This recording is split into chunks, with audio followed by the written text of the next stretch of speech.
Well, let me add my welcome to everybody. For many of you, it's good to see you again. I'm not sure that I expected to do a series this spring, but things have changed quite a bit since we last met. We do have a new president, and Congress has started working. But the events of January 6th really, I'll be honest with you, have rattled me. I You might remember I left some of our sessions in the fall saying I did not think political violence was possible or was going to likely to happen. And the events of January 6th have changed things. So this will be a short series, and I think it's appropriate to start with the events of January 6th to kind of put it into context, and to talk about what it means in terms of 2021 and beyond. I'm going to apologize to some of you from the get-go. I am an unabashed believer in the United States governmental system. And so my comments today may seem less subjective than my comments last fall were. I believe this was insurrection in every sense of the word. And I believe that people ought to be held accountable. And that includes politicians as well as the people who went into the Capitol building on January 6th. So if this bothers you, if this is not what you expect, I understand. But I do think it's worth saying that up front. Well, let me kind of talk about what I think it means, and then I'll talk about 20 minutes, and then we can chat and you can share with me your thoughts, questions you may have.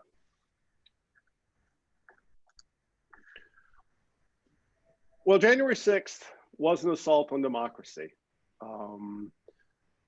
We have not seen a storming of the Capitol since the 1814, the War of 1812, even during the Civil War, when General Lee was leading. Trying to look at this mirror was trying to lead Confederate forces against the Union forces. There was not a storming of the Capitol. So it was democracy under assault.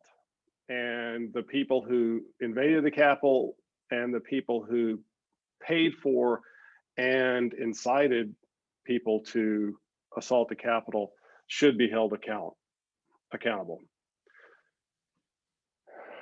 There are many people who could be considered insurrectionists. At the upper left-hand corner of these three images, you see the federal employee oath. This is what all members of Congress, House and Senate members, as well as all sworn members of the federal government take the oath to. It's the oath to the Constitution, but it's to protect the Constitution against enemies, foreign and domestic. And so there's little question about whether or not some people in government violated their own oath of office. Madison Cawthorn at the lower left is the newest member of one of the newest members of the North Carolina delegation to Congress. He represents the 11th congressional district, the western part of the state. And he was on the podium, as was Donald Trump, on January 6th, in which he spoke to the crowd and urged them to take matters into their own hands. We'll talk about impeachment. We'll talk about possible remedies for Representative Cawthorn as well as other members of Congress. But again, I think as we think about what this means in the broadest possible context, we have members of the United States government sworn to a federal oath who encouraged people to attack our own democracy. All right, let me go back, because I don't think this began on November 3rd.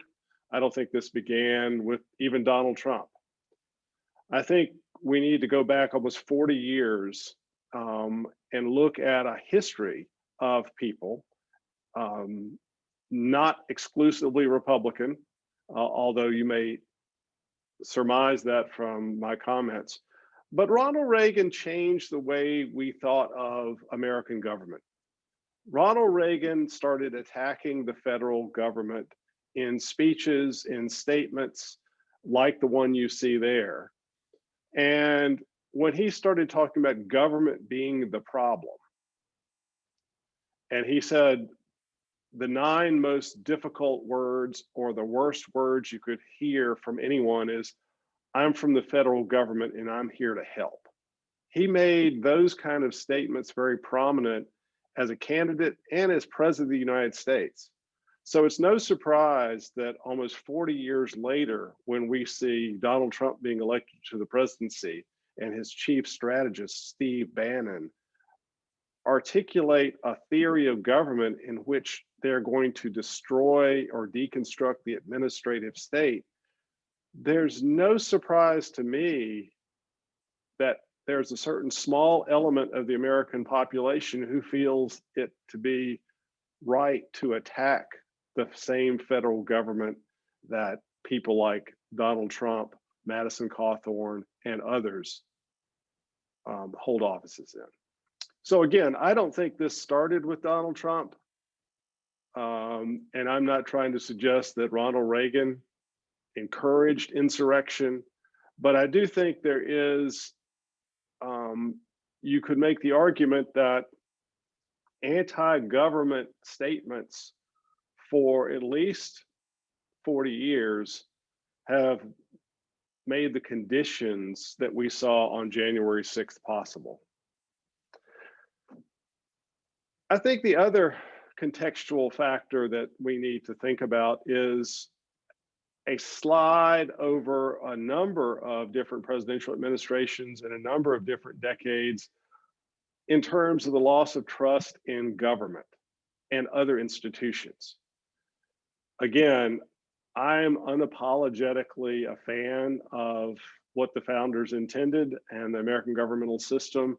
And I grew up in a time in which there was a lot of respect for governmental institutions, not necessarily everyone in them, but the governmental institutions, whether that be the White House, Congress, the courts, even institutions outside of the formal structure of government, like the media, schools,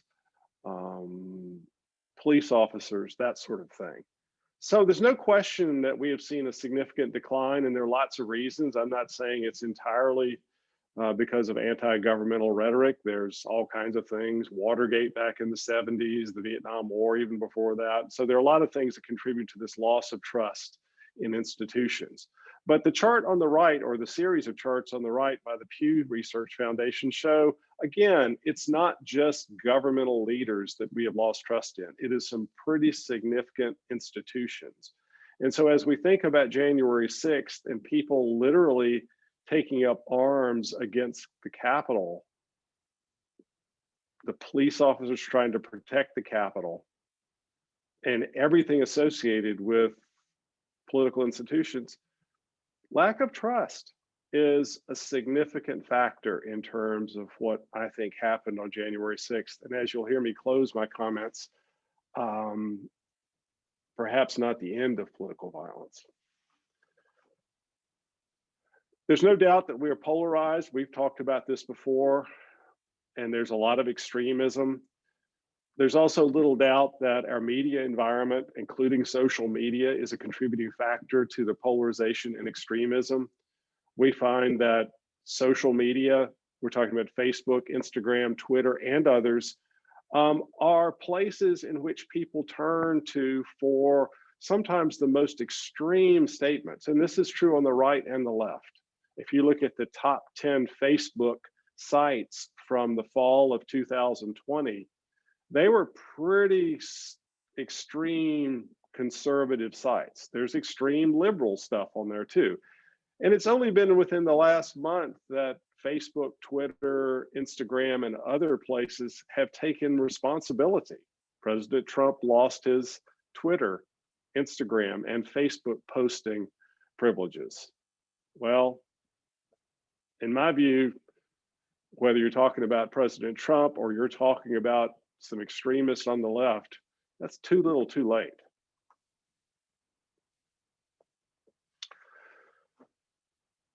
There's also no question that there has been a profound amount of radicalization going on in our country.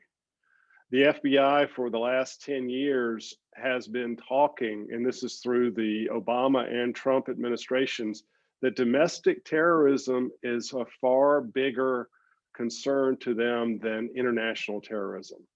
We are so socialized into believing that Islamic radicalism is the source of most of our terrorism, but the FBI doesn't see it that way.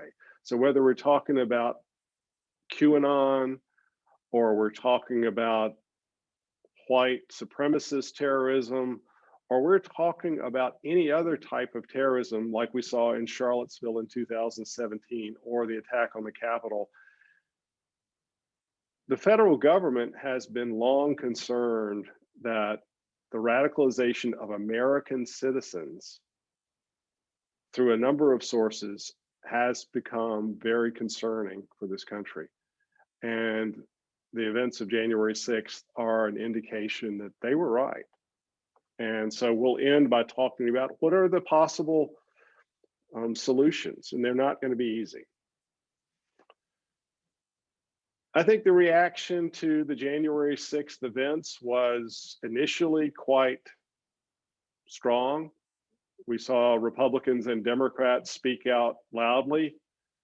But I think what we've seen over the past almost 3 weeks is, I think, a very muted response to January 6th. And I think part of the reason why we have such a muted response is words like treason and sedition are not part of our vocabulary. Benedict Arnold is someone I was taught in history classes when I was very young, committed treason during the Revolutionary period. But we've not thought of that particular term applying, or sedition applying to Americans perhaps since the Civil War.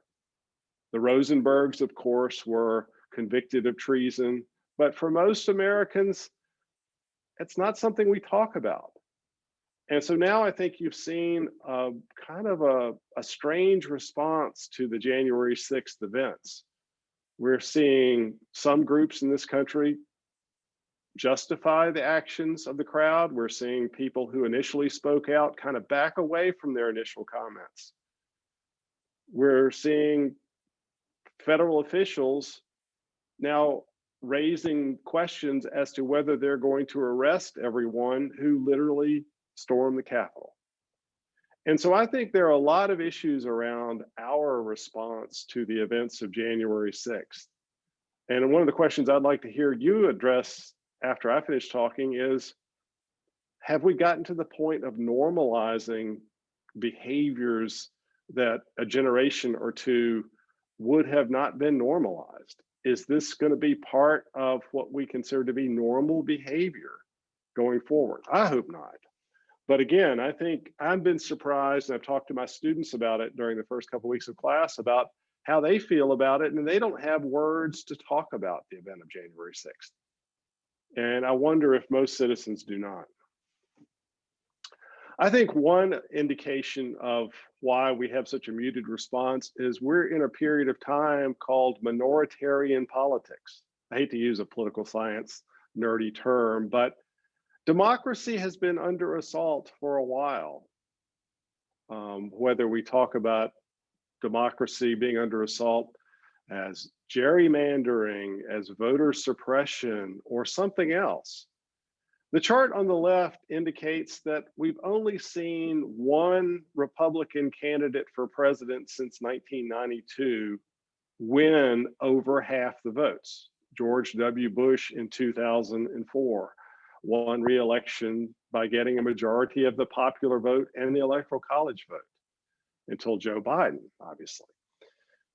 But since 1992, Republicans have been routinely losing the majority of the popular votes in this country, yet they have held the presidency during the times of George W. Bush and Donald J. Trump. It also means that the US Senate has been under the control of Republicans more often than not over the last 30 years, even when a majority of Americans don't vote for Republicans. The chart on the right shows a very disturbing trend that by 2040, 2/3 of Americans will be represented by about a third of the US Senate. And let me put that in perspective. American citizens are continuing to populate the biggest states in increasing numbers. Small states are staying small, but they still get 2 US senators. Large states like California, North Carolina, New York are obviously, at least 2 of those states are solidly Democratic states. North Carolina could be moving in that direction.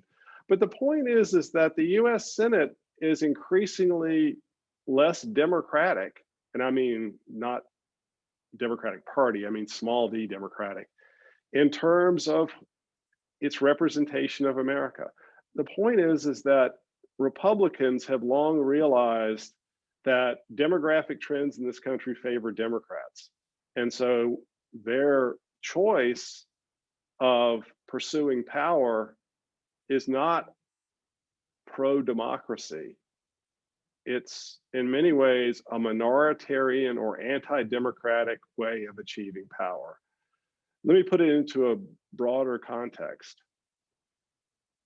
We're seeing Republicans fight for power in ways that are not about who's got the best stand on issues, who's got the best arguments for policy, but it's pure power politics. And so the events of January 6th are, to me, a result of what many Republicans already know, which is if this were a straight up democracy in which people got to vote for their elected leaders, and those elected leaders were not protected by the Electoral College or by the composition or structure of the US Senate, Democrats would be in control of most of the political offices. Well, that isn't what exists. So what we saw on January 6th is a further attempt by a group in the minority to overcome the majority. However, one result of January 6th is an increasing Republican civil war. Now, this civil war is going to be very difficult over the next few weeks, few months, and few years. 10 Republicans voted in the House to impeach Donald Trump. Remember, the first impeachment just over a year ago was a partisan effort. This at least had some bipartisanship. But as you see in the New York Times headline article, the backlash has been significant against those 10 Republican members of the House. Arizona, the Republican Party of Arizona has actually censured 3 Republicans for their support of majoritarian politics or support of Joe Biden's presidency. As we talk about the second impeachment trial, which will start on February 9th, there's increasing pressure on Republicans in the US Senate who could vote to convict Donald Trump and keep him from ever running for office again to not vote their conscience. Death threats are being delivered against Republican senators to hold the party line. So this is going to be a very, very challenging time for Republicans, much less the country, in the next few weeks as the trial unfolds. But also, I don't think it's going to stop with the impeachment trial. I think the Republicans are considering whether or not they should support the legacy and perhaps future of Donald Trump. Should he continue to be the leader of their party, or should they move back into a more traditional Republican Party, not led by Donald Trump? One interesting thing to me relates to January 6th is this a sign that corporations throughout the country are taking a stronger leadership role in pressuring government to do the right thing. About a week after January 6th, a number of companies through their political action committees said they were no longer going to support Republicans in terms of their campaign contributions. Big companies like AT&T, FedEx, Ford, Airbnb, et cetera, dropped their corporate donations to the re-election or election efforts of Republicans, particularly those Republicans who voted to essentially overturn the election results from the presidential election and the seat different electors.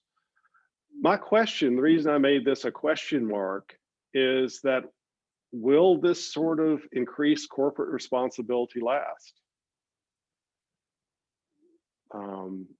Money does matter in politics, and when these big money PACs threaten to not give money to presidential or senatorial or congressional candidates, these people stand up and pay attention. But will it last? Will corporations still put pressure on political leaders to do the right thing? I don't know.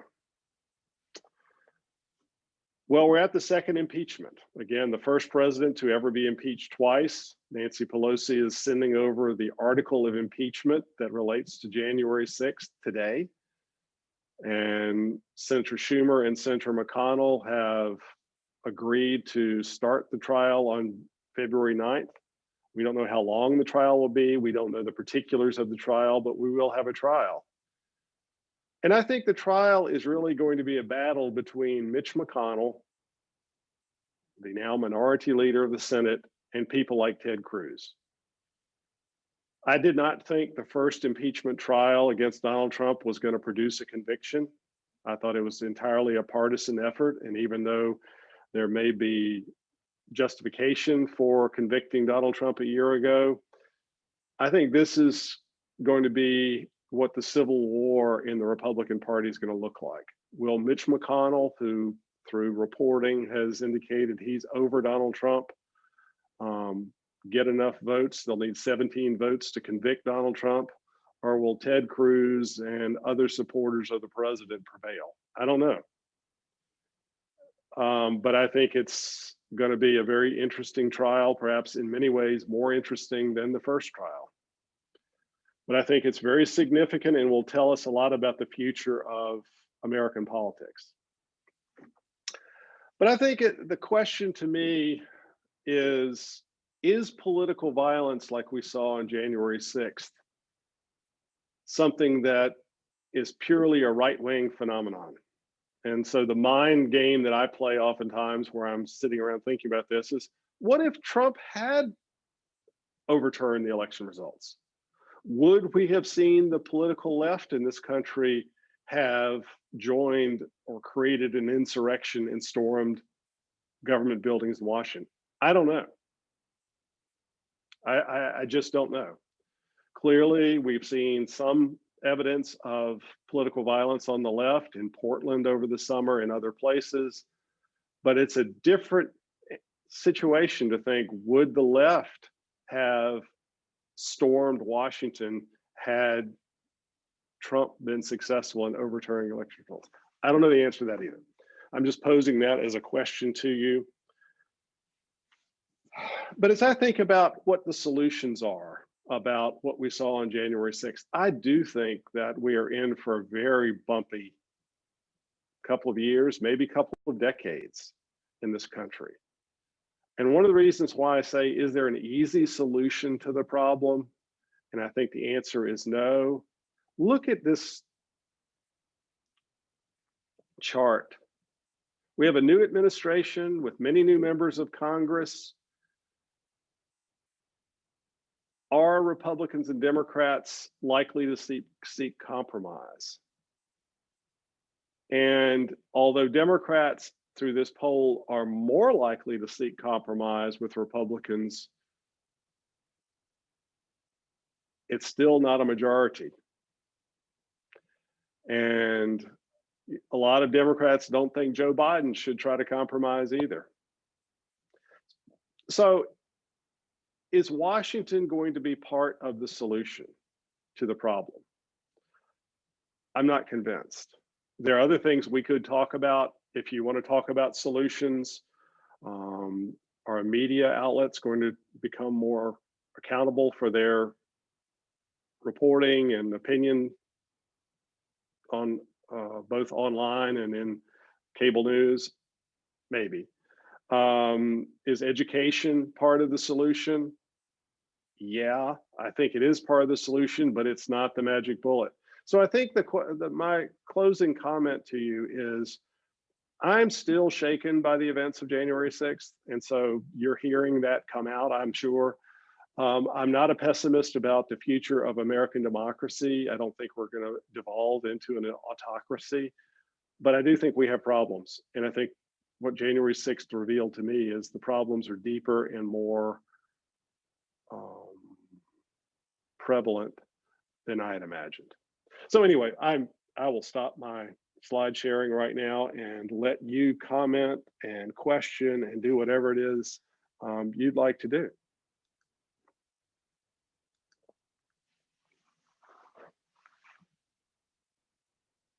I see Kimberly, you have your hand up. If you'd like to unmute. Yep. Hi.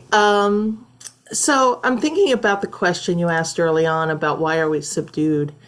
And I think what I'm seeing in the congregations I serve is the effect of a long trauma that that has worn people down over the last 4 years. And then when the pandemic hit, and suddenly we were, this is just like trauma on top of trauma. And it was, and I think that even though there's been some sense of relief since the inauguration went off without a hitch, which is real, was a real fear, there's still this sense of, okay, we're so worn down. Our trauma reactions aren't firing on all cylinders, or we're not firing on all cylinders because of our trauma reactions. And I think that there's a sense of unwillingness to invoke attack or, doxing or, death threats or whatever. Colleagues of mine are very careful about what they say outside of our congregations, simply because, we don't want the threats, especially in and I hate to use the red blue term, but in, very red areas, it's hard to speak these kinds of truths. So that's where I think we're at. I think people are feeling it and thinking about it and talking amongst each other, but it's hard to do it in public. I think you're right. I mean, I think I get death threats, not every single day, but when I make commentary, do commentary on television or that sort of thing, and it's just stunning.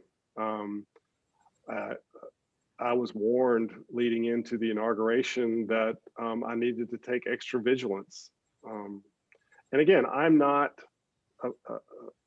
a national figure by any stretch of the imagination. But, again, I think you're right in that both the combination of just, we are worn down with all the things going on, not just political, but the pandemic is just, it just is what it is. And then to add on top of that, the idea that our country could resort to violence against individual citizens, it is stunning. So thank you.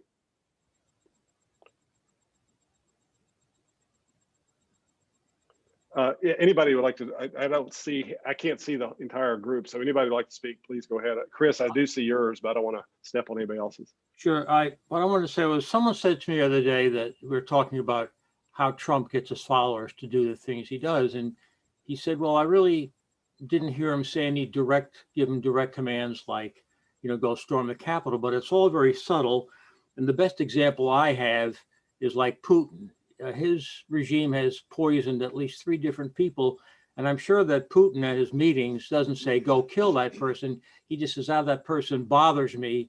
And then that filters down to the people who take care of those kind of things. And Putin's followers, like Trump's followers, know exactly what he's getting up to.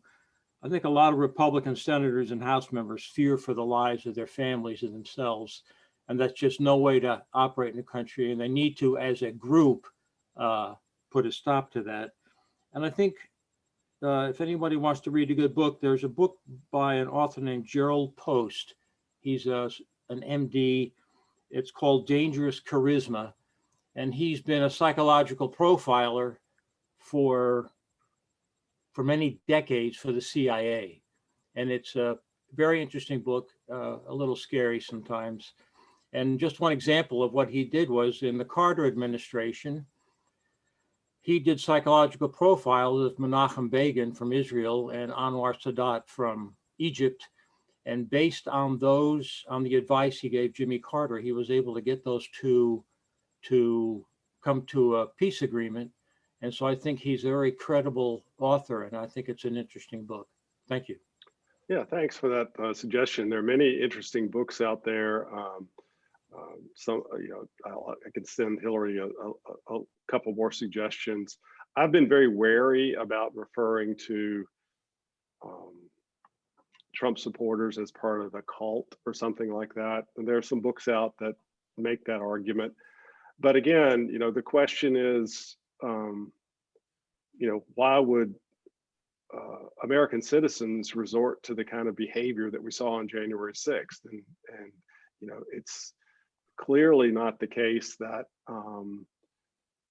they just showed up in Washington without prompting, or, many of them showed up with arms and that sort of thing. So again, the question is not just why did it happen, but what can we do going forward to prevent and that kind of behavior? And I think Kimberly's comment early on was very interesting.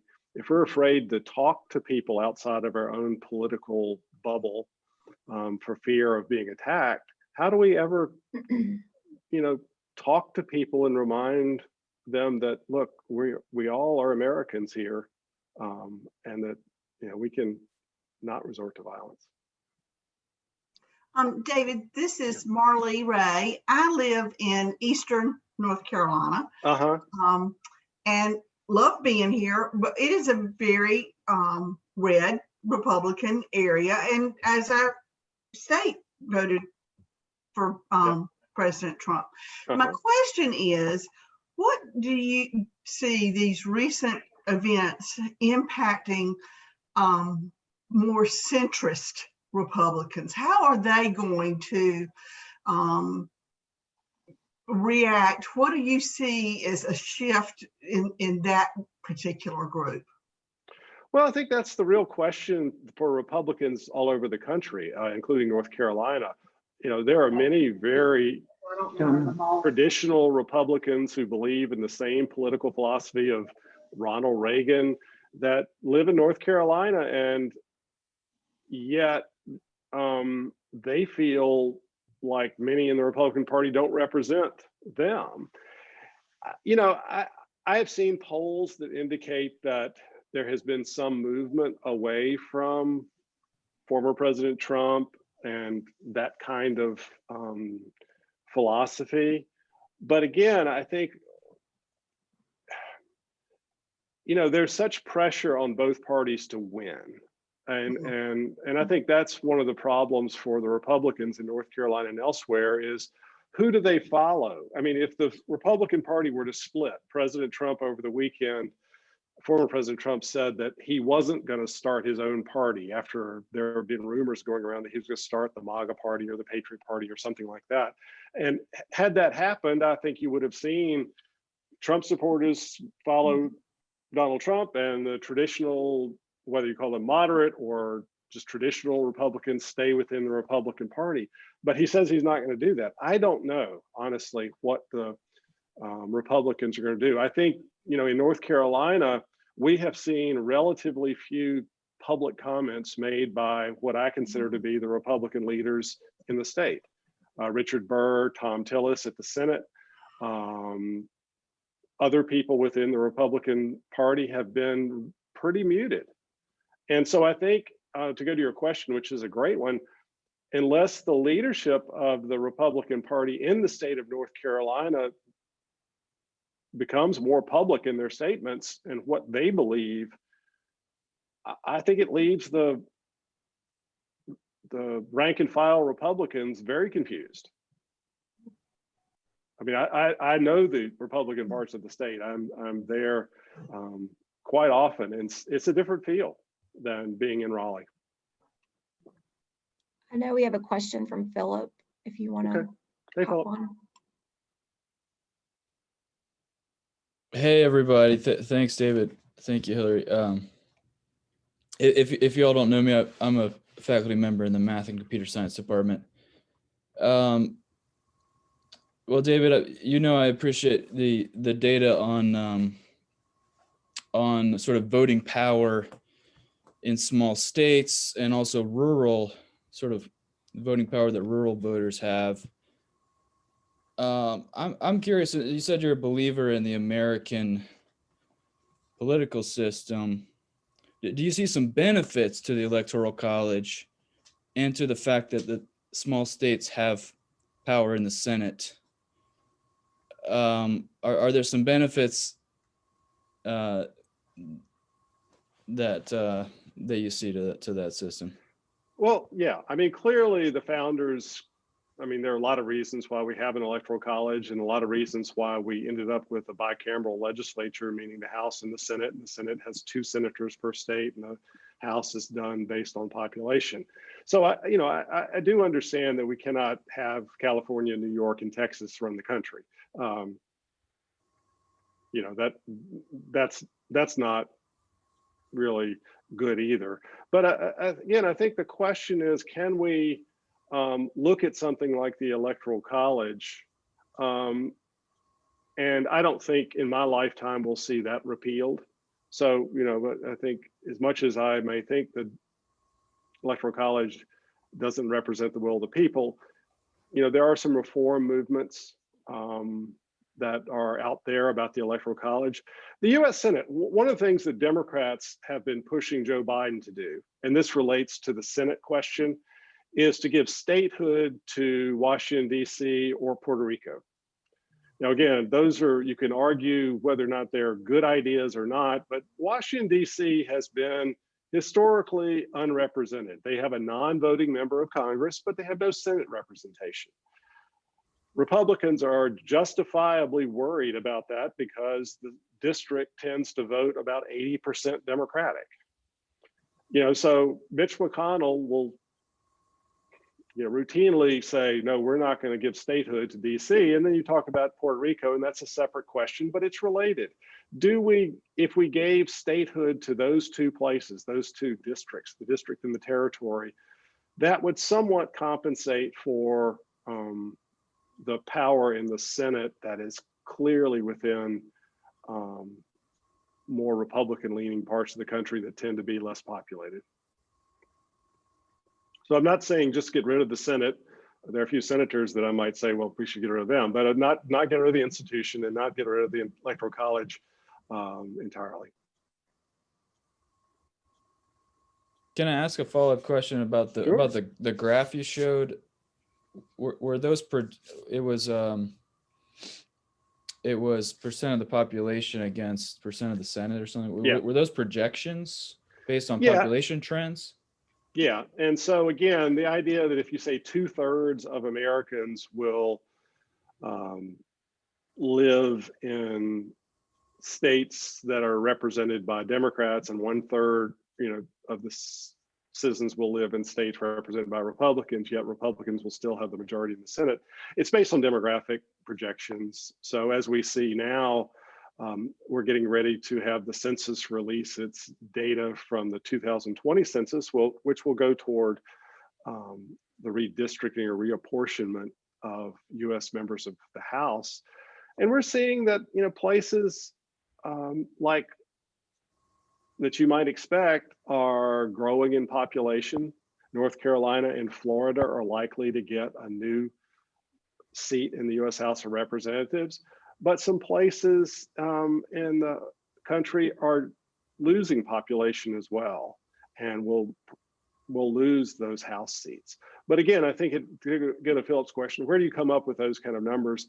It's again just based on what we've seen in changing demographic trends. If I could ask one more stupid question about American government, could California decide to chop itself into 2 states? There has been What would it take to make that happen? Well, first of all, Congress has the sole power to admit people to statehood or admit areas of the country into statehood. It's very unlikely that the U.S. Congress would want California somehow either bifurcated, or some have proposed turning into 6 states. And you can go online to see the crazy maps about that. You know, again, it's a political action to admit a state into the union. So that's why I say it's unlikely. You know, the last time we saw states sort of split was as a result of the Civil War. My home state of Virginia went to the Confederacy, and the western part of the state, West Virginia, went with the Union. So we saw that happen, but it's unlikely. Hi, David. I'm Sandra Close. I don't know whether I'm supposed to raise my hand or not, but that's okay. Thank you for being here, and I enjoy hearing you so much. I know there are a million questions we could ask you, but right now my mind is on this trial. And I'm wondering, do you think our chances are good at having Donald Trump never run for office again? Well, let me talk about the process first, and then we can talk about whether it's likely. So there are 2 things being discussed. The first is conviction on the insurrection, acts of insurrection, which would be simply, if he were still in office, it'd be the removal decision. So that's a 2/3 vote. So if 17 senators come over to the Democratic side and support, assuming that all 50 Democrats or leaning Democratic senators vote in favor of removal, that would be one step. And then the second step that's allowed in the Constitution is to prohibit someone from running for office again. That's only a majority rule. So we would need 51 US senators to say Donald Trump could not run again. But you can't invoke that provision unless you convict him. Now, you know, again, I was watching this Sunday talk shows yesterday in which a number of Republican senators went on the talk shows. And some of them have sort of started saying that this move to have a second impeachment trial against Donald Trump is unconstitutional because he's no longer in office. Well, again, I would say that US history tells us otherwise, that we've never done that to a US president, but we have done that to other what are called federal officials. So impeachment can be used against judges and cabinet level officials. So in 3 instances in US history, either a cabinet official or a judge who was no longer in office went through the impeachment process. So just want to say that first. So it would take 17 Republican senators to vote for conviction, and then they'd have a second sort of penalty phase in which 51 senators would need to vote to remove Donald Trump's ability to run for federal office again. I would say if you got the 17 senators to vote for conviction, they pretty much get the majority to say Donald Trump can't run for president in 2024. You know, I try to do a nose count. I mean, it looks like Mitt Romney. I mean, yesterday he said, if you can't impeach someone for this, why do you even have impeachment? So it seems like he's going to clearly in the conviction camp, but it's hard to know. I mean, that's why I say Senator Burr and Senator Tillis may be very important in the trial. They've not spoken out. Susan Collins, Lisa Murkowski have sort of alluded to the fact that they may vote for, and Mitch McConnell has sort of been indicating that he might vote for conviction, but still 17 is a pretty heavy lift.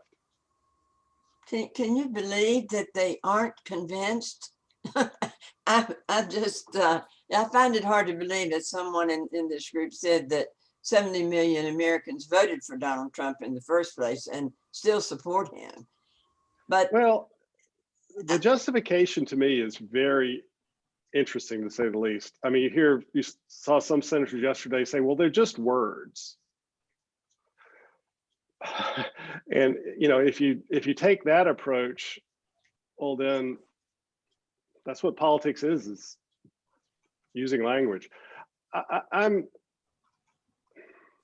again, this shows how partisan the politics are. So you raise a good point. thank you. Yeah, Paula. And Hillary, if you see people on that I can't see, please have them jump in. Paula, you're muted. Oh, there we go. Okay, can you hear me There now? we go.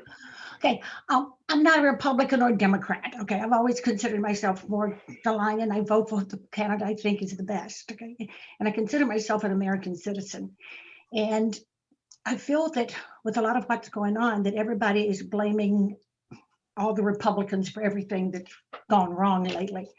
And something that absolutely infuriated me as an American citizen was to watch Nancy Pelosi at the last State of the Union when he was inaugurated, to stand there and tear up.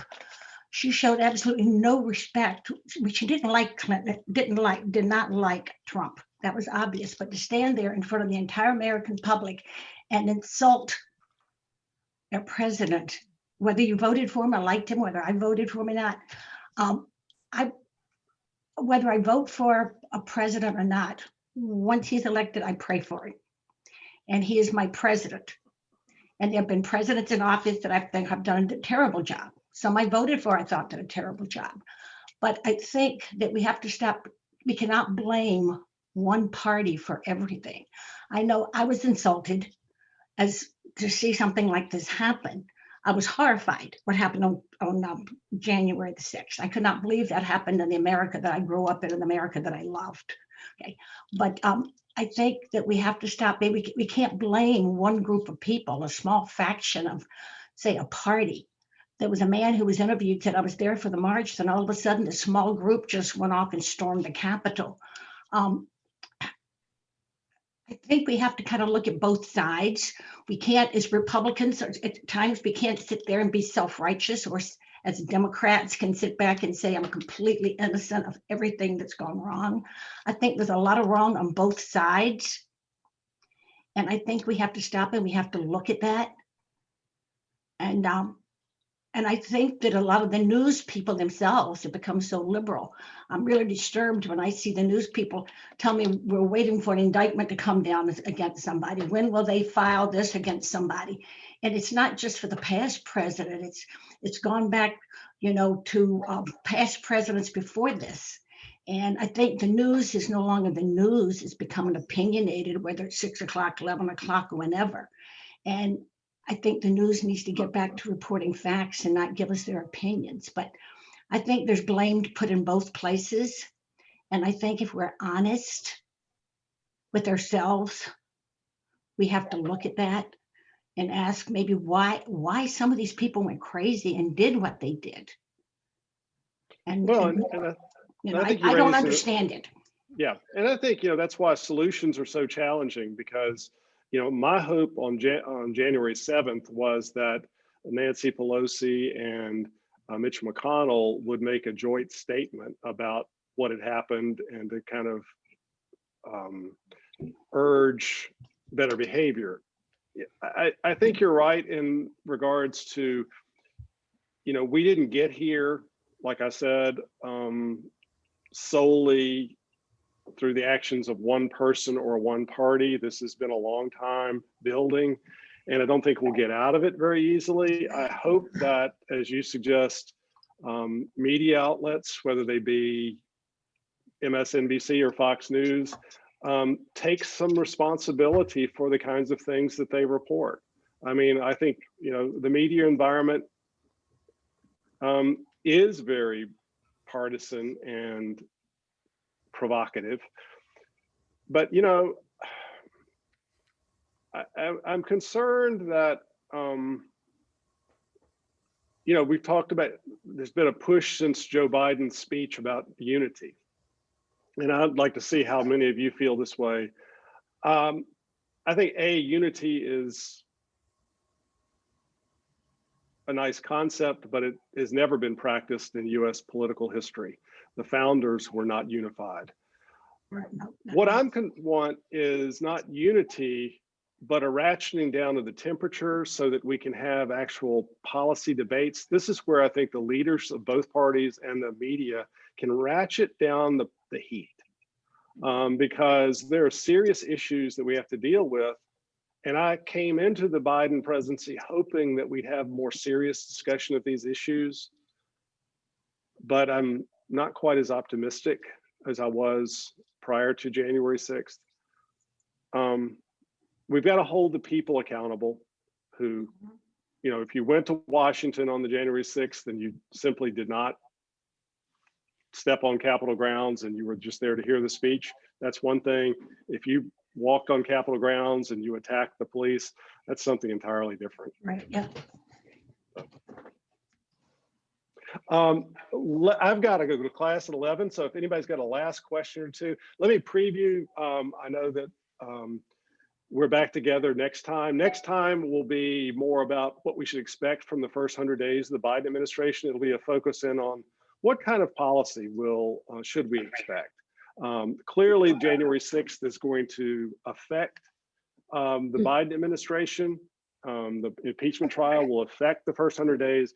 But I just kind of want to tell you, we're kind of going to focus back on more policy and that sort of thing. And then we'll talk about state policy in the third session.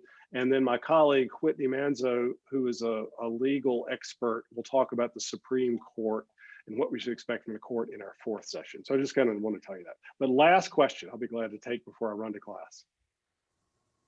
David, this is Yeah. Ella. Hi, Ella.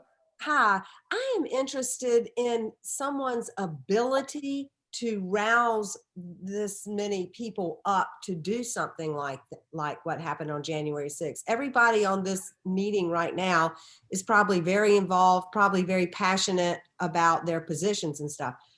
But there isn't anybody that could make me go storm the Capitol. And I think that's interesting how maybe the psyche of some of the people, or just what made them go to those extreme measures. Well, I'll give you a simple answer and maybe we can pursue that in future sessions. But to me, that's why I think this has been building. I mean, it was, government is not working for us, government's the problem. And then you add on top of that, since November 3rd through January 6th, I mean, the election was stolen.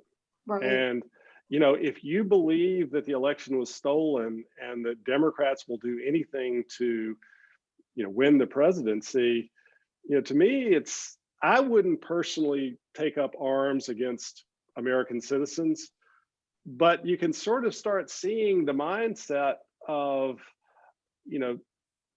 everything's on the table. So, again, I think to go back to, I think Chris's comment earlier about the book that he recommended, I think there's a psychology that a small portion of Americans on the right and the left see political violence as a legitimate action, where the majority of us, and I mean, not just us on this Zoom session, but a majority of Americans just go, there's nothing that could convince me, if my family was not being attacked, I mean, it's not, so, I'm not an expert in psychology. I'll have to admit that, but I think it's a small number of people who just bought into the anti-government and election was stolen rhetoric, and it didn't take a hard push to get them to behave that way. I want to thank you for coming today. I see my students are logging on to my other Zoom site. So thank you again for coming. I look forward to seeing you next time. And it's great to have you back again. Thank you, David. See everyone next week.